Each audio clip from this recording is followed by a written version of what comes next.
चलो देखो नेक्स्ट है तुम्हारा इलेक्ट्रोलिसिस ऑफ एक्वस इलेक्ट्रोलाइट। इसके पहले जो किए थे, इसके पहले मॉल्टन का किए थे, ठीक है, इसके पहले मॉल्टन वाला किए हो, इसके बाद अब आपको एक्वस का करना है।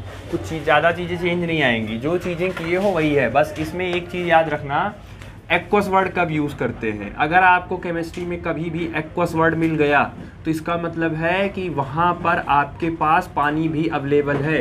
केमिस्ट्री में ज़रूरी नहीं है कि हर बार पानी लिखा होगा, खासकर ऑर्गेनिक में याद रखिएगा। ऑर्गेनिक में आपको कभी भी एक्वस लिखा, आपको पानी नहीं लिखा मिलेगा। वो एक्वस लिख के छोड़ देंगे तो आपको ये खुद एज्यूम करके चलना पड़ेगा कि एक्वस का मतलब क्या होता है, पानी होता है। तो जो आप इमेजिन ऐसे कर सकते हैं कि जो दूध आपके घर वाला लेके आता होगा तो वो जो लेकर आता है वो प्योर मिल्क नहीं होता है, वो लिक्विड नहीं होता है, वो एक्वस होता है क्योंकि उसमें पानी मिक्स होता है। और जो नॉर्मली आप सुबह सुबह दूध प्योर वाला दूध निकाल लेंगे बाल्टी में, वो आपका प्योर लिक्विड होता है। तो अगर पानी मिला है इसका मतलब है कि वहाँ पर एक्वस, हाँ उसमें थोड़ा सा भी वाटर नहीं होता है, नहीं, जो प्योर निकालते हैं उसमें नहीं होता है। जो गाय के थन से निकला डायरेक्ट या भैंस के थन से डायरेक्ट निकला वो प्योर लिक्विड, प्योर मिल्क होता है, लिक्विड होता है वो।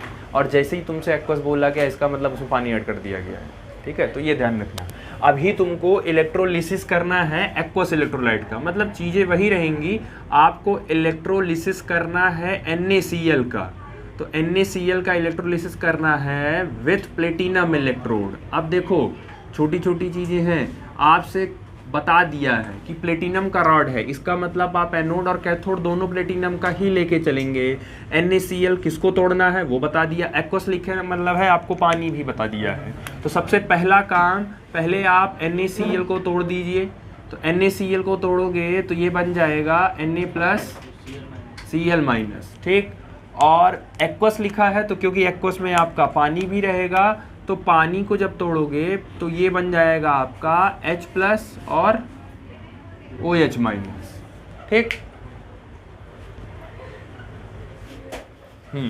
तो ये तुम्हारा NaCl हो गया, टूट गया, Na+Cl-, H2O टूट गया, H+ और OH+।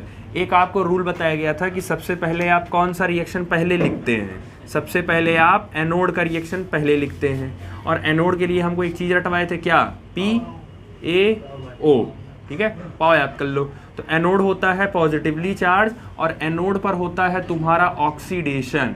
अगर ऑक्सीडेशन हो रहा है तो ऑक्सीडेशन में होता क्या है, लूज ऑफ इलेक्ट्रॉन, इसमें इलेक्ट्रॉन का लूज होता है। अब इलेक्ट्रॉन का अगर लूज होगा, बेसिकली पॉजिटिव, एनोड तुम्हारा पॉजिटिव चार्ज है तो इस पर अटैक तुम्हारे नेगेटिव चार्ज वाले करेंगे। तो नेगेटिव चार्ज वाले के लिए तुम्हारा Cl- जाएगा और तुम्हारा OH- जाएगा। अब इन्हीं दोनों में से कोई उतरेगा ऑक्सीडेशन करने। तो अब हमको देखना ये है, क्योंकि एनोड पर हो रहा है ऑक्सीडेशन और ऑक्सीडेशन में होता है इलेक्ट्रॉन का लूज, तो जिनको इलेक्ट्रॉन से प्रेम नहीं होगा वो इलेक्ट्रॉन को छोड़ देंगे और जिनको इलेक्ट्रॉन से प्रेम होगा वो उसको पकड़ के रखेंगे। और केमिस्ट्री में हम इसी प्रेम को बोलते हैं इलेक्ट्रोनेगेटिविटी। मतलब जो आप नॉर्मली प्रेम बोलते हैं केमिस्ट्री की भाषा में उसको बोलते हैं इलेक्ट्रोनेगेटिविटी। आपको किसी से प्रेम है इसका मतलब आपकी इलेक्ट्रोनेगेटिविटी ज़्यादा है उसके साथ, तो आपकी इलेक्ट्रोनेगेटिविटी ज़्यादा होगी तो आप उसको पकड़ के अपने पास रखेंगे, और आपकी इलेक्ट्रोनेगेटिविटी कम होगी तो आप उसको फ्री रखेंगे। तो अब क्लोरीन और ऑक्सीजन, क्योंकि हाइड्रोजन मत चेक करिए, हाइड्रोजन वैसे भी आपका ज़्यादा इलेक्ट्रो, तो कंपेरिजन चलेगा 1 to 1 क्लोरीन और ऑक्सीजन। तो क्लोरीन और ऑक्सीजन में ज़्यादा इलेक्ट्रोनेगेटिव कौन होता है, ऑक्सीजन ज़्यादा, ऑक्सीजन ज़्यादा। पहले सबसे ज़्यादा फ्लोरीन होता है, फिर ऑक्सीजन होता है और उसके बाद फिर नाइट्रोजन होता है, 3 होते हैं। तो ऑक्सीजन की इलेक्ट्रोनेगेटिविटी होती है ज़्यादा, तो ऑक्सीजन की अगर इलेक्ट्रोनेगेटिविटी ज़्यादा है तो वो इलेक्ट्रॉन को पकड़ के रखेगा कि छोड़ देगा, वो पकड़ के रखेगा। तो मजबूरी में फिर किसको उतरना पड़ेगा, क्लोरीन को उतरना पड़ेगा। तो क्लोरीन यहाँ पर उतर जाएगा। अब क्योंकि क्लोरीन इलेक्ट्रॉन को लूज करेगा, तो क्लोरीन जब इलेक्ट्रॉन को लूज करेगा तो क्योंकि क्लोरीन का नेचुरल स्टेट क्या होता है, Cl2 होता है ना, इसका मतलब है यहाँ टोटल कितने क्लोरीन लेने पड़ेंगे, 2, और एक क्लोरीन पर एक माइनस, तो 2 क्लोरीन पर 2 माइनस, इसका मतलब यहाँ टोटल कितने इलेक्ट्रॉन निकलेंगे, 2 इलेक्ट्रॉन निकल गए। तो ये आपका 2 इलेक्ट्रॉन निकल गया, ठीक। दूसरा एक चीज आप इसको और कह सकते हैं, एनोड पर कौन सा प्रोसेस हो रहा है, ऑक्सीडेशन। ऑक्सीडेशन करने कौन जा रहा है, Cl। इसका मतलब है कि Cl का OP, Cl- का OP ऑक्सीडेशन पोटेंशियल क्या है, ज़्यादा है, क्योंकि ऑक्सीडेशन करने के लिए OP ज़्यादा होना चाहिए और रिडक्शन करने के लिए RP ज़्यादा होना चाहिए। तो ये बन गई तुम्हारी पहली इक्वेशन। अब उसके बाद लिखो तुम दूसरी इक्वेशन। तो तो दूसरी इक्वेशन हो जाएगी तुम्हारी एट कैथोड। कैथोड के लिए क्या बोले थे, दिल्ली में एक जगह थी, क्या नाम था उसका, दिल्ली एनसीआर। तो ये हो गया एनसीआर, ये हो गया नेगेटिव चार्ज। तो कैथोड पर हो गया आपका रिडक्शन और इसमें होता है आपका गेन ऑफ इलेक्ट्रॉन।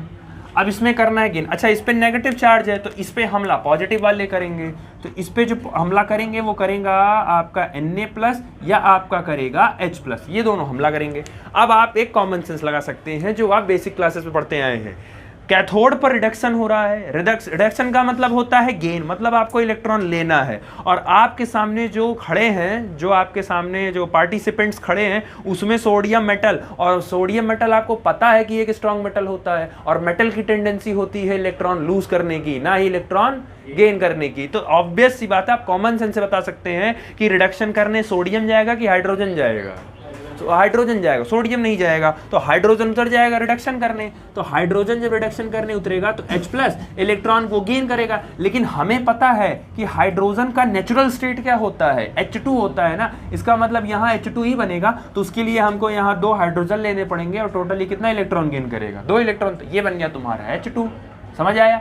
दूसरे शब्दों में अगर हाइड्रोजन जा रहा है तो इसका मतलब है हाइड्रोजन का रिडक्शन पोटेंशियल ज्यादा है और सोडियम का रिडक्शन पोटेंशियल कम है। आपके पास एनसीईआरटी में इलेक्ट्रोकेमिकल सीरीज ईसीएस की चार्ट दी हुई है, वहां चार्ट पे जाके चेक कर लो कि सोडियम का जो आरपी है वो नेगेटिव में है और हाइड्रोजन का जो आरपी है वो कितना है आपका, वो 0 होता है। तो भाई देखो, सोडियम का जो आरपी है वो आपको नेगेटिव मिलेगा, ठीक है।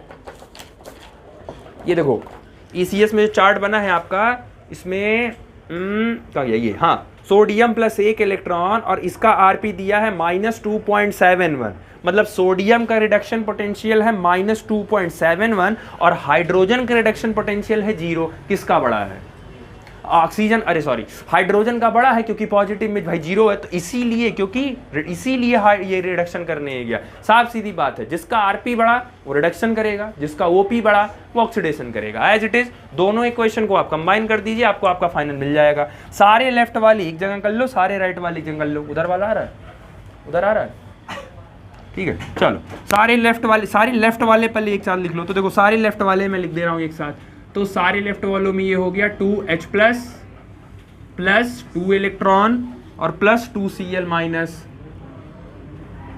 गिव्स। अब सारे राइट वाले एक साथ लिख लो। तो ये हो गया H2 + Cl2 और +2 इलेक्ट्रॉन। तो 2 इलेक्ट्रॉन से 2 इलेक्ट्रॉन कट गया, 2H + 2Cl-। ये दोनों आपस में मिलके क्या बन गए, 2HCl, और गिव्स कर गया ये तुम्हारा H2 और ये तुम्हारा क्या बन गया, Cl2। अब जरा चेक करो, H2 किस पे बना है, हाइड्रोजन किस पे बना है, कैथोड पर। तो हाइड्रोजन के नीचे लिख लो कैथोड, क्योंकि ये कैथोड पर बना है, और Cl2 किस पे बना है, एनोड। तो Cl2 के नीचे लिख लो एनोड। अभी भी इस पूरे रिएक्शन में 2 लोग ऐसे हैं जिन्होंने रिएक्शन नहीं किया है, वो अकेले थे। कौन कौन, ऊपर में से OH और नीचे का Na। तो ये दोनों आपस में कर जाएंगे रिएक्शन। तो ये दोनों जब कोई नहीं करेगा तो ठीक है, चलो हम दोनों ही कर लेते हैं। तो ये दोनों आपस में रिएक्शन कर लेंगे और ये बन जाएगा आपका NaOH, जिसका कॉमन नेम क्या होता है, क्लास 10th में पढ़ाया गया था, कॉस्टिक सोडा। इसको कॉस्टिक सोडा कहते हैं। बहुत सारे इंडस्ट्रियल प्रोडक्ट या सेल, कास्टनर केर्नल सेल होता है, वहाँ पर इसको मैन्युफैक्चरिंग में यूज़ किया जाता है। समझ आया, क्लियर हुआ, ठीक। तो ये ध्यान रखिएगा, ज़्यादातर होगा तो आपसे प्रोडक्ट पूछेगा। आपकी एनसीईआरटी की एक्सरसाइज में गिवन है कि ये एक्सरसाइज में है। जैसे जनरली लोग करते ये हैं कि इसको पढ़ा क्यों रहे हैं, कि जबकि ये आपकी बुक में दिया नहीं है। तो एनसीईआरटी की एक बुरी आदत यही है कि वो आपको बीच में कहीं नहीं दिया है, उसने बीच में एक्सप्लेनेशन कहीं आपको नहीं समझाया है, उसने डायरेक्ट इलेक्ट्रोलिसिस थोड़ा सा एक्सप्लेन करके आगे बढ़ गया, लेकिन उसका क्वेश्चन आपको उसने पीछे पूछ लिया है। ये पूछा है predict the product of electrolysis in each of the following. 4 question दिए हैं, चारों में आपसे कहा है, जिसमें पहला उसने सिल्वर इलेक्ट्रोड ले लिया है तो उसका करने का तरीका अलग है, बाकी 3 का जो है उसने प्लेटिनम इलेक्ट्रोड ही लिया है। तो आप करने का तरीका याद रखिएगा इसका, ठीक। तो ये ध्यान रखना। ये हो गया अपना एक्वास। तो सबसे पहला केस था आपका मॉल्टन, जिसमें सिर्फ आपका ये होता था NaCl। तो मैच बराबरी का नहीं, आराम से सिंगल मैच चलता था, 1 to 1 खेलते थे, काम हो जाता था। सेकंड मैच आया आपका एक्वस, तो पानी उतर गया। अभी हमने क्या किया, थर्ड केस में थोड़ा पानी बढ़ा दिया, हमने पानी को थोड़ा सा बढ़ा दिया, ज़्यादा चेंज कुछ नहीं होगा, स्नान समझना। केस, तो आप चाहो तो इसको केस थर्ड कर सकते हो। एक्वस ही है, इलेक्ट्रोलाइट ही है, लेकिन ये जो NaCl हमने लिया है ये एक्चुअल में NaCl हमने ले लिया डाइल्यूट, तो हमने ले लिया डाइल्यूट NaCl। अब ध्यान समझना, अभी तक जो इसके पहले किए हो मान के चल सकते हो कि पानी था, लेकिन पानी बहुत ज़्यादा नहीं था, पानी कम था। अभी आपने कह दिया है कि डाइल्यूट है, तो डाइल्यूट का मतलब है कि पानी का कंसंट्रेशन ज़्यादा है। तो अगर पानी ज़्यादा हो जाएगा उस केसेस में प्रोडक्ट क्या बनेगा? पहला स्टेप एज इट इज़ आपका सेम ही रहेगा, उसमें कोई चेंज नहीं होगा, ठीक है। NaCl आपका टूटेगा Na+Cl- H2O टूटेगा H+OH- एज इट इज़। अब आप हमको ये बताइए कि मान लीजिए आपके सामने कोई बहुत पहलवान आदमी है, जैसे WWE में मान लो आपके पास अंडरटेकर है, मोटा चौड़ा तगड़ा आदमी है, सुमो रेसलिंग वाले, सुमो वाले को देखो जो बहुत मोटे होते हैं, बहुत मोटे होते हैं वो। अब आप अकेले गए हैं लड़ने उनसे, तो हो सकता हो आप, लेकिन सोचिए एक पतला सा आदमी है जो नहीं जीत सकता है, लेकिन उस पतले जैसे आपने 500 कर लिए और उसके सामने खड़े कर लिए, तो बताइए अब कौन जीतेगा? 500। क्योंकि वो पतला भले है, लेकिन अब उनकी क्वांटिटी क्या हो गई? तो जब क्वांटिटी बढ़ जाती है तो ओवरऑल पावर क्या हो जाती है? बढ़ जाती है। अभी आपने क्या लिया है? डाइल्यूट लेने की वजह से पानी क्या हो गया? ज़्यादा। और अगर पानी ज़्यादा हो गया तो जब ये टूटेगा तो इसका H+B क्या निकलेगा? ज़्यादा ही निकलेगा, और इसका OH भी आपका क्या निकलेगा? ज़्यादा ही निकलेगा। बात आ गई समझ में? क्लियर हुआ? क्योंकि डाइल्यूट लिए हो तो डाइल्यूट वाला जब टूटेगा, क्योंकि डाइल्यूट में पानी ज़्यादा हो जाता है, और जब पानी टूटेगा तो मेक श्योर है पानी ज़्यादा है तो H+B ज़्यादा ही निकलेगा, OH भी ज़्यादा ही निकलेगा। एज इट इज़ आपका ये काम होने वाला था, बट अब जो यहाँ Cl उतरा है, अब यहाँ Cl नहीं उतर पाएगा। रीज़न ये है Cl इसलिए नहीं उतर पाएगा क्योंकि Cl OH के साथ कंपटीशन करता तो, लेकिन OH का अमाउंट क्वांटिटी ज़्यादा हो गई, और ये इसकी क्वांटिटी ज़्यादा होने की वजह से ये Cl पर डोमिनेट कर जाएगा, जिसकी वजह से जो अभी तक आपका Cl उतरता था, अब Cl को ना उतर के अब किसको उतरना पड़ेगा? OH, क्योंकि OH का अमाउंट क्या हो गया? ज़्यादा हो गया, ठीक है। तो अब आपका OH उतरेगा। अब OH उतरेगा तो उसके उतरने का तरीका है थोड़ा सा, ठीक है। वो कैसे उतरेगा, क्या करना है वो ध्यान से देखो। चलो 3 स्टेप में है ये, ध्यान से देखना। OH उतरेगा आपका, ये OH उतरेगा। अब OH- जब उतरेगा तो क्योंकि ऑक्सीडेशन कराना है, तो OH- उतरेगा, तो ये उतरा OH और प्लस ये निकला तुम्हारा एक इलेक्ट्रॉन, निकल गया, ठीक। OH खाली स्टेबल नहीं होता है, ये हाईली अनस्टेबल है। और जब भी केमिस्ट्री में हम कोई भी, अब देखो चाहे ये ऑर्गेनिक की बात हो रही हो, खासकर ऑर्गेनिक में तो बहुत काम लगेगा। जब भी आप ऑर्गेनिक पढ़ते हैं तो आपको बुक में जो रिएक्शन लिखी गई होती है वो ओवरऑल रिएक्शन होती है, लेकिन वो रिएक्शन उस बीकर में हजारों लाखों करोड़ों बार होती है। वो तो आपको एक बता दिया गया होता है कि यही हो रहा है अंदर, और वो कितनी बार हो रहा है वो आपको नहीं बताया जाता है। तो एक नॉर्मल, तो अगर मैं ये बोल रहा हूं कि OH- का ऑक्सीडेशन हो रहा है तो सिर्फ ये एक बार ही नहीं हो रहा होगा, करोड़ों लाखों बार ये चीजें होंगी। ऐसे फिर एक OH निकलेगा, फिर एक OH निकलेगा, तो OH की स्टेबिलिटी ज़्यादा नहीं होती, तो 2 OH आपस में मिल जाएंगे, तो आपका जो 2 OH होगा उसमें दोनों OH आपस में कंबाइन हो जाएंगे। जब दोनों OH आपस में कंबाइन हो जाएंगे तो उसमें से ये H और OH आपस में मिलके क्या बाहर हो जाएगा? H2O बाहर हो जाएगा, और एक ऑक्सीजन बाहर चला आएगा। तो ये जो ऑक्सीजन बाहर आएगा इसको हम बोलते हैं नेसेंट। छोटी छोटी चीज़ें हैं, वाइबा में प्रैक्टिकल देने बैठोगे यही सब करेगा, और बेइज्जत एकदम ताबड़तोड़ करेगा वो कहेगा ब्रैकेट का मतलब क्या, क्योंकि केमिस्ट्री में इसका हर जगह का मतलब अलग अलग हो जाता है।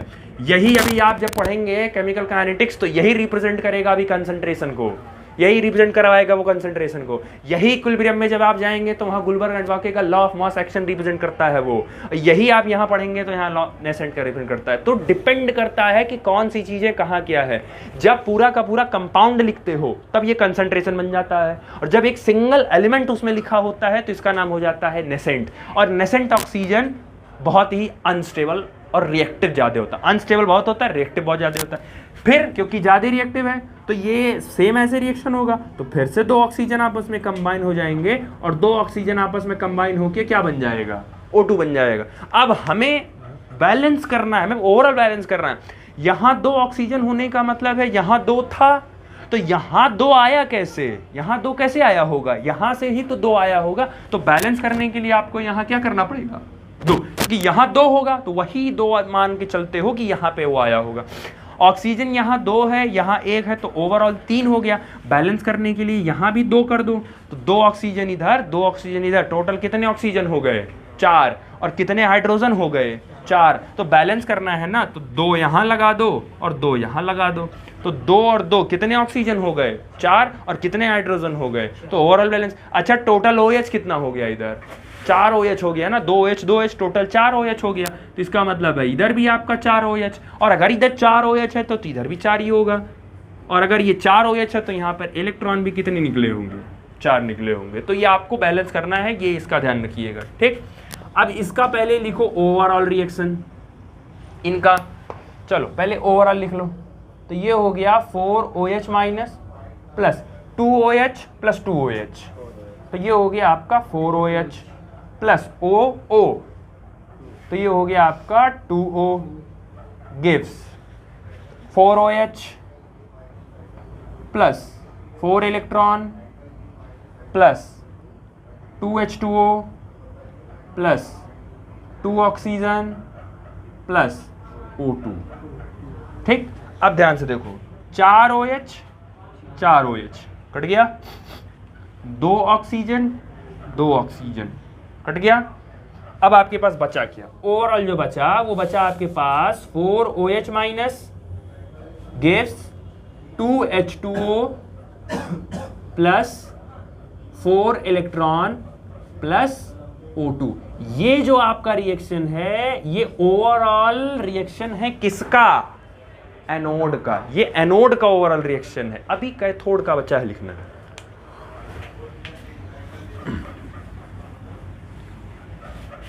चलो ये हो गया एनोड का, अब लिखो कैथोड का। तो कैथोड के लिए हो गया आपका NCR एज इट इज, ये हो गया नेगेटिव। तो इस पे हमला करने के लिए कौन कौन, नेगेटिव है तो पॉजिटिव वाले जाएंगे, तो हमला करने के लिए आपका सोडियम उतरेगा और आपका कौन उतरेगा, H+। लेकिन आपको पता है उतरेगा कौन, H+ ही उतरेगा। तो H+ उतरेगा, तो H+ उतरेगा। अब यहाँ से ध्यान से देखना, हाइड्रोजन की नेचुरल स्टेट क्या होती है, H2 कर तो दिया। यहां से कितना इलेक्ट्रॉन निकाले हो, 4, तो यहां से 4 लूज किए हो, तो यहां पे 4 गेन होना चाहिए। तो अगर यहां पे 4 इलेक्ट्रॉन गेन करवा रहे हो तो यहां 4 हाइड्रोजन भी होना चाहिए, और अगर यहां 4 हाइड्रोजन होगा तो बैलेंस करने के लिए यहां 2 करना पड़ेगा। तो देखो 4 हाइड्रोजन इधर भी हो गया और 4 हाइड्रोजन इधर भी हो गया, बैलेंस हो गया। ये बन गया इक्वेशन नंबर 2 और ये बन गया तुम्हारा इक्वेशन नंबर 1। अब इक्वेशन 1 और इक्वेशन 2 को आपस में कर दो ऐड, तो उसको ऐड कर दे रहे हैं, ये ऊपर वाला मिटा के।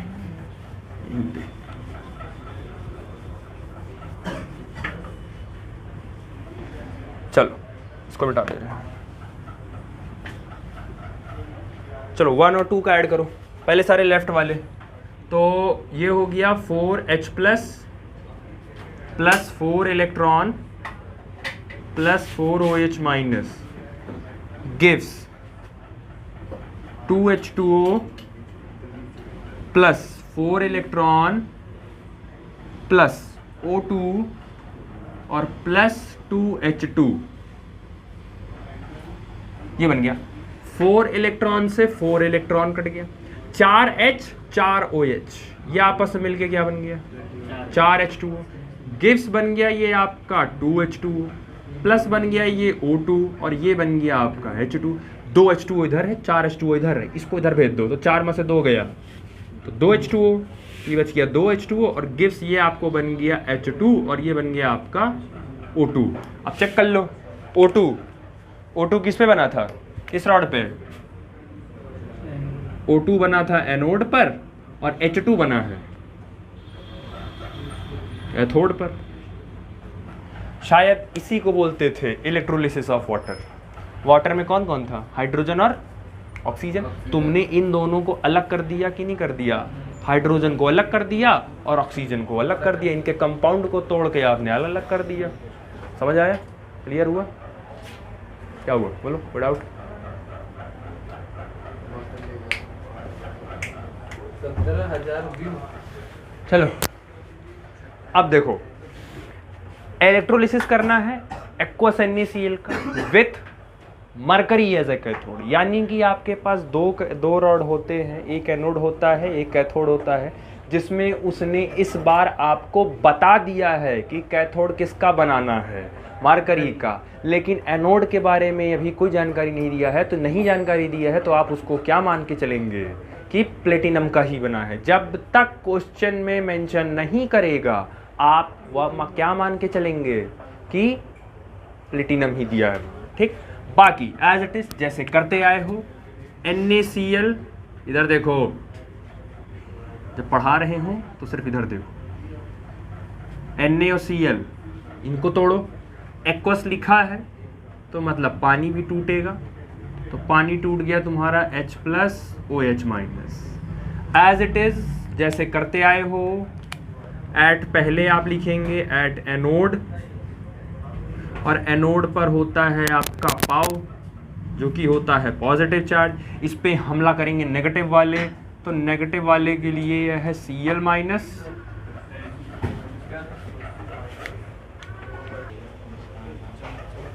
चलो, तो ये तुम्हारा एनोड हो गया। अच्छा, क्वेश्चन में एनोड के बारे में कोई जिक्र नहीं किया है तो आप यही मान के चलेंगे कि एनोड का जो रॉड है वो किसका बना है, वो प्लेटिनम का ही बना है, ठीक। एक तो सबसे बड़ी बेकार आदत है कि बोलते नहीं हो, और जब तक बोलोगे नहीं तब तक आएगा नहीं। केमिस्ट्री ऐसे नहीं आ जाएगी, केमिस्ट्री फिजिक्स ऐसे नहीं आती है। जब टीचर बोला करे तो साथ साथ काउंटर रिपीट होना भी चाहिए, नहीं बोलोगे रह जाएगा ऐसे। तो वो इसीलिए कह रहे हैं बोला करो बीच बीच में, तो इंटरेस्ट नहीं दिखाओगे, नहीं बोलोगे तो नहीं आएगा समझ में, फिर वही है पेपर में आएगा दिक्कत होगी, ठीक है। तो क्वेश्चन में क्योंकि कहीं लिखा नहीं है एनोड किसका बना है, तो आप मान के चलेंगे कि वो प्लेटिनम का ही बना है। उसने सिर्फ कैथोड के बारे में जिक्र किया है कि Hg है। अब देखो, डाइल्यूट नहीं बोला है उसने सिर्फ नॉर्मल एक्वस बोल दिया है, तो आपको पता है कि किसको उतारना है। जब से 4 से 5 बार कर चुके हो तो पता है कौन उतरेगा, OH ही उतरेगा कि Cl उतरेगा। अच्छा, Cl उतरेगा, OH कहाँ उतरेगा, तो Cl उतारो। अब ये रिएक्शन आपके लिए कॉमन हो गया है कि यहाँ आपको 2 Cl लेना है, यहाँ आपको लूज करना है, ये Cl2 हो जाएगा, ये 2 इलेक्ट्रॉन निकल जाएगा, ये काम हो जाएगा, ये आप जान रहे हो। अब आपके पास आता है दूसरा वाला, डेट इज एट कैथोड। अब देखो, लिखने का ना तरीका है, बोर्ड में बहुत ज़्यादा पढ़ के जाने से मतलब नहीं होता है। बोर्ड में और कॉम्पिटिटिव में कुछ फ़र्क होता है। कॉम्पिटिटिव में आपको सिर्फ आंसर देना है, तो टिक मारना है, आपको सॉल्व जाए जैसे करके आपको टिक मारना, वहाँ आपका स्पीड प्लस एक्यूरेसी चेक की जाती है। बोर्ड में 3 घंटे में आपका कोई एक्यूरेसी नहीं चेक की जाती है। बोर्ड में आपको चेक कर दी जाती है कि आप कॉपी रिप्रेजेंट कैसे करते हैं। कभी कभी आपके कुछ क्वेश्चन आंसर्स फ्रेमिंग गलत भी हो जाएगा जो अवर्ड्स हैं, लेकिन अगर फ्रेमिंग आपका ये रिप्रेजेंटेशन सही होगा तो उस पर भी नंबर दे दिया जाता है। तो कैसे लिखना है, कैसे आपको एग्जामिनर को इंप्रेस करना है, वो भी मैटर करता है। कैथोड हो गया, कैथोड के लिए बताया गया है कि कैथोड के लिए आप क्या लिखेंगे, NCr लिखेंगे, ये हो गया नेगेटिव। अब क्योंकि स्पेशली कैथोड के लिए उसने कहा है कि रॉड किसकी है, मरकरी की, तो आपको लिखना पड़ेगा मरकरी इलेक्ट्रोड। तो आपको हाईलाइट करके दिखाना पड़ेगा एग्जामिनर को, हाँ भाई हमने देखा है कि वो मरकरी इलेक्ट्रोड है। इससे इंप्रेशन एग्जामिनर के ऊपर अच्छा बनेगा। अब इस पे माइनस है तो इस पे हमला करने के लिए प्लस वाले पहुंचेंगे, तो जब हमला करने प्लस वाले पहुंचेंगे तो इस पे Na+ और H+। नॉर्मली बेसिकली कौन उतरता था, रिडक्शन होता है ना, कैथोड पर रिडक्शन होता है। रिडक्शन करने के लिए इलेक्ट्रॉन का गेन करना है। हमें पता है सोडियम इलेक्ट्रॉन गेन नहीं कर सकता है क्योंकि वो मेटल है, तो गेन करने कौन उतरेगा। और अभी मैंने बताया कि सोडियम का रिडक्शन पोटेंशियल -2.71 होता है और हाइड्रोजन का रिडक्शन पोटेंशियल 0, तो उतरेगा तो हाइड्रोजन ही, पता है। लेकिन क्योंकि इस बार सोडियम जब मरकरी को देखेगा कि इस बार इलेक्ट्रोड किसका बना है, मरकरी का, तो सोडियम की लार टपकने लगेगी कि ऐसा है कि तुम रुक जाओ, हमको जाने दो। क्योंकि सोडियम जो है मरकरी से प्यार बहुत करता है। जैसे आपके पास अगर कैटायन है, कैटायन अगर आपके पास है और उसने अगर एनायन को देख लिया तो उसकी स्पीड बहुत तेज होगी भागने की। मतलब कैटायन और एनायन के बीच में जो बॉन्डिंग होगी वो बहुत स्ट्रांग होती है। अगर मैं आपसे कहूं कि CO2 की बॉन्डिंग और NaCl की बॉन्डिंग, किसकी बॉन्डिंग ज्यादा स्ट्रांग होगी, NaCl, क्योंकि इसमें आयोनिक बॉन्ड है और इसमें कोवैलेंट बॉन्ड है, and we know that ionic bond is more stronger than covalent bond, तो ये ज़्यादा स्ट्रांग होगा क्योंकि इसमें प्लस माइनस का इंटरेक्शन होता है जो कि बहुत पावरफुल है। वैसे ही जब भी सोडियम या जब भी कोई मेटल मरकरी को देखेगा सामने, उसकी लाट टपकना शुरू हो जाएगी। भाई अब तो हम जाएंगे, वो इसलिए क्योंकि मेटल जो होता है वो होना चाहता है स्टेबल, और मरकरी एक ऐसा मेटल है जो कि आपको पता है कि वो लिक्विड स्टेट में मिलता है। एक ऐसा मेटल है मरकरी जो बड़े से बड़े अनस्टेबल मेटल को भी वो क्या कर देता है, स्टेबल कर देता है अपने अंदर, मतलब खुद से वो रिएक्शन करवा के उसको स्टेबल करवा देगा। और हर मेटल यही चाहता है कि मैं क्या हो जाऊं। तो सोडियम क्या है, ऐसा है, हाइड्रोजन से कहता है थोड़ी देर रुक जाओ, हमको जाने दो क्योंकि मेरी सॉल्युबिलिटी अच्छी है, तो वो कहता है ठीक है रुक जाओ, तुम चले जाओ। तो अब क्या होगा, सोडियम आयन पहले ये इलेक्ट्रॉन गेन करेगा, ना चाहते हुए भी पहले इलेक्ट्रॉन ये इसको गेन करना पड़ेगा। कितने इलेक्ट्रॉन निकाले हो, 2, तो यहाँ आपको 2 करना पड़ेगा, यहाँ आपको 2 गेन करना पड़ेगा, और ये फिर आपका कितना Na बन जाएगा, 2 Na। अब ये जो 2 Na आपने यहाँ लिखा है, ये 2 Na किसके साथ रिएक्शन कर जाएगा, मरकरी के साथ, और जब मरकरी के साथ कर जाएगा तो ये बन जाएगा NaHg।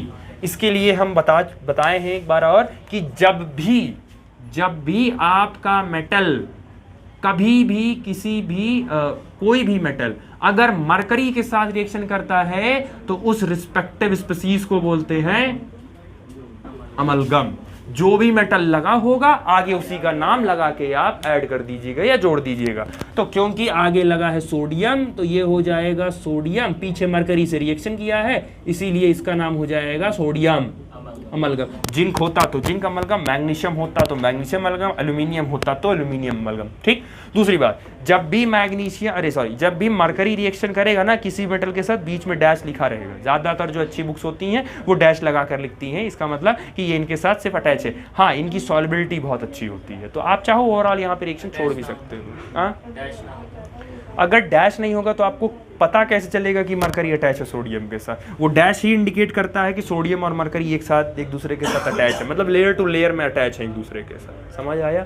ठीक है। अब इसमें क्लियर कट है, एनोड का प्रोडक्ट कौन है, Cl2, और कैथोड का प्रोडक्ट कौन है, सोडियम अमलगम है। तो ये क्लियर हो गया डायरेक्ट। तो ये ध्यान रखिएगा, अगर थोड़ा बहुत बझाना होगा तो यही बझाएंगे आपका। समझ आया? क्लियर हुआ?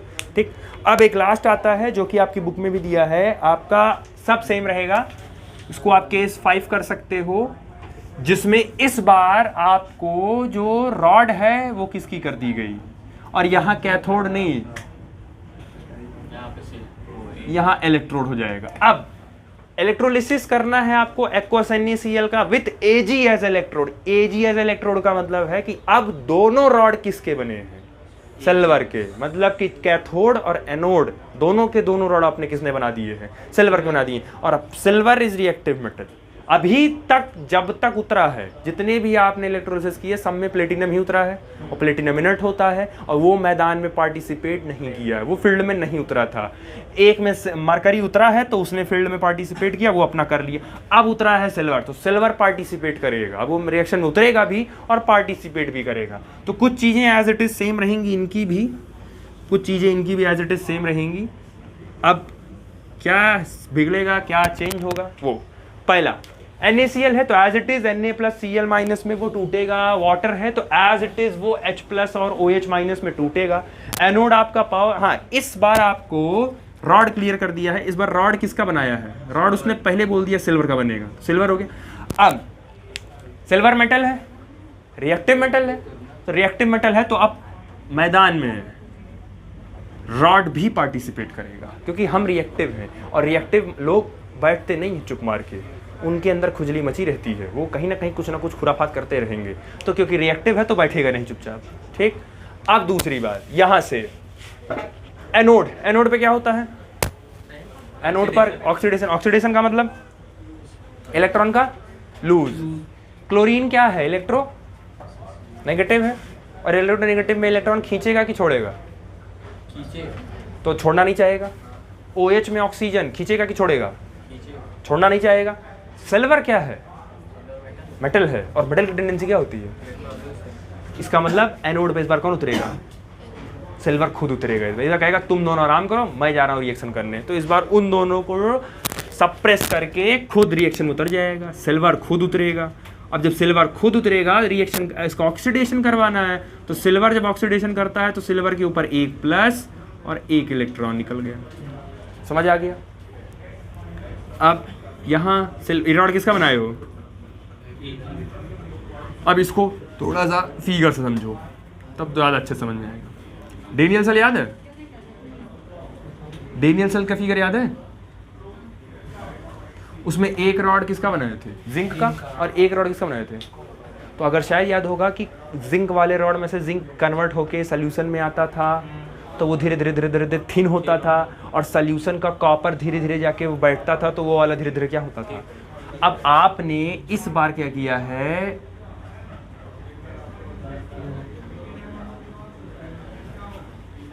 आपने इस बार क्या किया है, ये जो रॉड बनाया है एनोड और ये जो रॉड बनाया है कैथोड, दोनों का दोनों आपने किसका बना दिया है? सिल्वर का बना दिया है।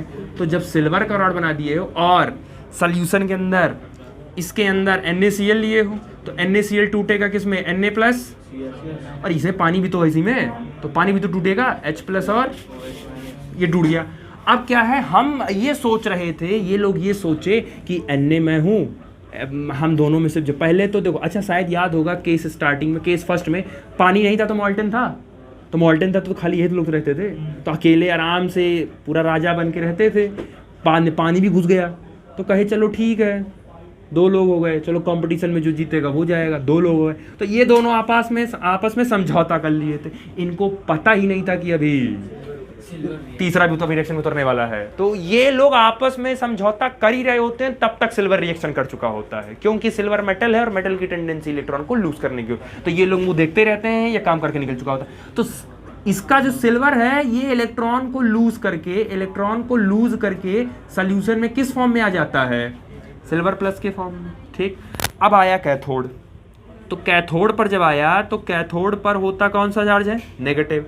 तो नेगेटिव है तो सिल्वर भी तो अब सॉल्यूशन में Ag+ के फॉर्म में आ गया, तो Ag+ में आ गया, तो अब ये भी तो आ गया, तो रिएक्शन में पार्टिसिपेट अब ये भी करेगा। अब इन तीनों में कौन करेगा? अब आप ये चेक करिए, रिडक्शन का कैथोड पर होता है रिडक्शन, और रिडक्शन में होता है इलेक्ट्रॉन का गेन। भाई सोडियम तो पहले हाथ खड़ा कर देगा, भाई सोडियम और हाइड्रोजन में हाथ पहले कौन खड़ा कर देता था?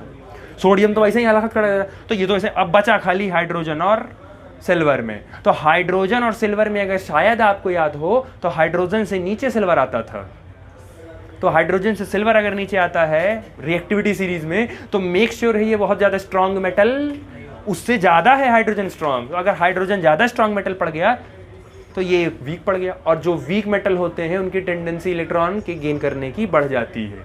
चार्ट में भी आप देखेंगे तो सिल्वर का Rp ज्यादा है कंपैरिजन टू, इसका सिल्वर का जो Rp है वो 2 पॉइंट समथिंग है या 0.80 है। हाँ, तो सिल्वर का जो Rp है इसका Rp 0.80 है, और हाइड्रोजन का Rp 0.0 होता है, और सोडियम का जो Rp है वो -2.71 होता है, -2.71, तो -2.71। अब ये बताइए किसकी Rp सबसे ज्यादा बड़ी है? वैल्यू बता दिए, इसकी वैल्यू भी कम है इसकी, तो इसकी Rp सबसे ज्यादा है, इसीलिए ये उतरेगा रिडक्शन करने। तो जब ये रिडक्शन करने उतरेगा तो Ag+1 एक इलेक्ट्रॉन गेन करके किस में कन्वर्ट हो जाएगा? Ag में कन्वर्ट हो जाएगा, यानी कि यही Ag इलेक्ट्रॉन गेन करके वापस चढ़ जाएगा उस पे। यानी कि ये ओवरऑल आप ध्यान से देखिए, तो इस रॉड से निकला है और जाके दूसरे रॉड पर चिपक गया है, दैट इज कॉल्ड इलेक्ट्रोप्लेटिंग। इसी को बोलते हैं इलेक्ट्रोप्लेटिंग मेथड। यानी कि आप जब भी सुनेंगे, ज़्यादातर लोग जनरली जब नकली सोना बनवाना होता है या दिखाना होता है तो लोग सोने का पानी चढ़वाते हैं। अब मैं आपसे कहूँ अगर कि जैसे इसके ऊपर सोने का पानी चढ़वाना है, इसके ऊपर सोने का पानी चढ़ाना है चाहे जैसे, तो आप क्या करेंगे, उसको सोना किस पे लगाएंगे? सोना किस पे लगाएंगे? एनोड पे, गोल्ड एनोड पर लगा दो, और जिस पर चढ़ाना हो वो किस पर लगा दो? वो कैथोड पर। तो इस पर चढ़ाना है तो इसको कैथोड बना दो, और सोने को किस पे लगा दो? एनोड को। सोना धीरे धीरे निकलेगा और जाके धीरे धीरे चिपकता चला जाएगा, तो इसी को बोलते हैं आपका इलेक्ट्रोप्लेटिंग। ज़्यादातर ये ज्वेलरी में ही यूज़ किया जाता है, समझ आया?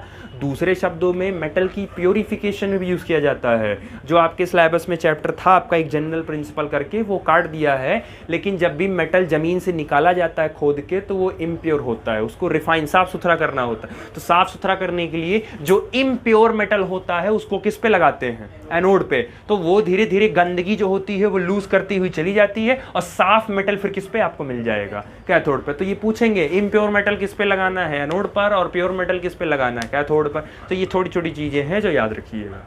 समझ आया? क्लियर हुआ?